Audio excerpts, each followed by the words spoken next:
एक बहुत ज़्यादा क्वेश्चन उठता है यार कि जो प्रधानमंत्री मोदी जी अभी हमारे प्राइम मिनिस्टर है, लेकिन जब prime minister Modi ji retire हो जाएंगे, वैसे तो काफ़ी सारे लोग बोलते हैं कि भाई ये रिटायर होने वाले नहीं है, अभी बहुत इनकी हेल्थ वगैरह सब कुछ सही है, तो रिटायर होने की जरूरत भी नहीं है और बीजेपी इनको रिटायर करेगी भी नहीं, क्योंकि बीजेपी का फेस वो बन चुके हैं आज के डेट पे।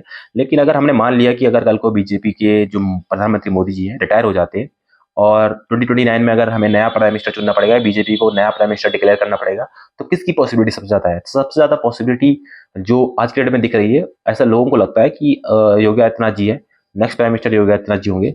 लेकिन अगर आप थोड़ा सा इंटरनल पॉलिटिक्स से देखते होंगे तो आप थोड़ा सी इन चीज़ों के बारे में अवेयर होंगे तो आपको लगेगा कि योगी आदित्यनाथ जी के चांसेस बहुत कम है। उसके रीजन सिंपल है।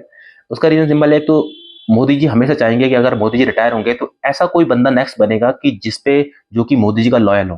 क्योंकि मोदी जी अगर रिटायर भी हो गए ना तो कभी भी फुल तरीके से रिटायर नहीं होंगे। वो बाहर से भी कंट्रोल करने की कोशिश करेंगे पूरी की पूरी कंट्री को। तो अगर वो बाहर से कंट्रोल करेंगे तो उसके लिए उन्हें कोई ऐसा बंदा चाहिए जो उनकी बातें सुने। तो योगी आदित्यनाथ जी उस टाइप के पर्सन नहीं है जो कि योगी आदित्यनाथ जो मोदी जी की बातें सुनते रहे। अभी भी उत्तर प्रदेश में सारे स्टेट में जो अमित शाह जी और मोदी जी हैं, उन्होंने सबके चीफ मिनिस्टर बदलने में उन्हें एक सेकंड का टाइम नहीं लगता है। लेकिन उत्तर प्रदेश में अगर उन्हें कुछ भी करना होता है ना, एक मंत्री भी बदलना होता है ना, तो योगी आदित्यनाथ से परमिशन लेनी पड़ती है। तो इस तरह के पावरफुल चीफ मिनिस्टर में उनकी कंट्रोल नहीं है। तो कल को अगर योगी आदित्यनाथ जी प्राइम मिनिस्टर बन गए तो मोदी जी का उतना कंट्रोल नहीं बनेगा उनके ऊपर।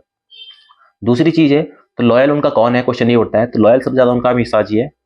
और दूसरा अभी आपको अभी उनके बारे में पता नहीं चल रहा होगा, लेकिन नियर फ्यूचर आपको 1-2 साल में आपको एक बहुत बड़े लीडर बीजेपी की तरफ से उभरने वाले हैं, वो है अन्नामलाई, जो कि साउथ इंडिया में तमिलनाडु जैसे बड़े स्टेट से, जो उत्तर प्रदेश के बाद अगर सबसे बड़ा स्टेट अगर कोई है तो वो तमिलनाडु है। और तमिलनाडु की वो फ्यूचर में चीफ मिनिस्टर बनने वाले हैं अगर वहां पे बीजेपी की सरकार आती है। और ये अमित शाह जी और अन्नामलाई दोनों ही राइट हैंड और लेफ्ट हैंड बोल सकते हो आप मोदी जी के। और मोदी जी हमेशा चाहेंगे कि मेरा कोई लेफ्ट हैंड और कोई राइट हैंड पावर में आए। इस तरह की पूरी उनकी स्ट्रेटजी इस तरह से हो सकती है जिसकी वजह से वो अन्नामलाई पे जा सकते हैं। नेक्स्ट लॉजिक जो ये कहता है कि नॉर्दर्न इंडिया की में बीजेपी को जरूरत नहीं है, अगर किसी को भी उठा दे तो नॉर्दर्न इंडिया के लोग जो है वो बीजेपी को डेफिनेटली वोट देने वाले हैं। लेकिन सदर्न इंडिया में जो है वहां पे बीजेपी का अभी बेस नहीं है। लेकिन अगर फ्यूचर में सदर्न इंडिया से किसी कैंडिडेट को अगर प्राइम मिनिस्टर कैंडिडेट बना दिया है बीजेपी ने, तो डेफिनेटली उनको सदर्न इंडिया से भी वोट मिलने के चांसेस बढ़ जाएंगे। तो जिसकी चांसेस अन्नामलाई जी जो है उनकी चांसेस इसलिए बढ़ जाते हैं, उनके लिए ये भी एडवांटेज है कि वो साउथ इंडिया से आते हैं जहां पे अभी बीजेपी का वोट बैंक नहीं है, लेकिन नियर फ्यूचर उनका वोट बैंक वहां पे बन सकता है।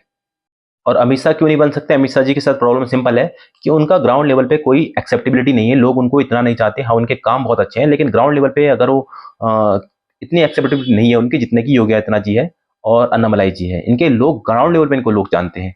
अमित शाह जी को लोग ग्राउंड लेवल पे नहीं जानते, ग्राउंड लेवल पे लोग नरेंद्र मोदी को जानते हैं, इन लोगों को जानते हैं। तो इसलिए अमित शाह का चांसेस कम है, इन दोनों के चांसेस ज्यादा है।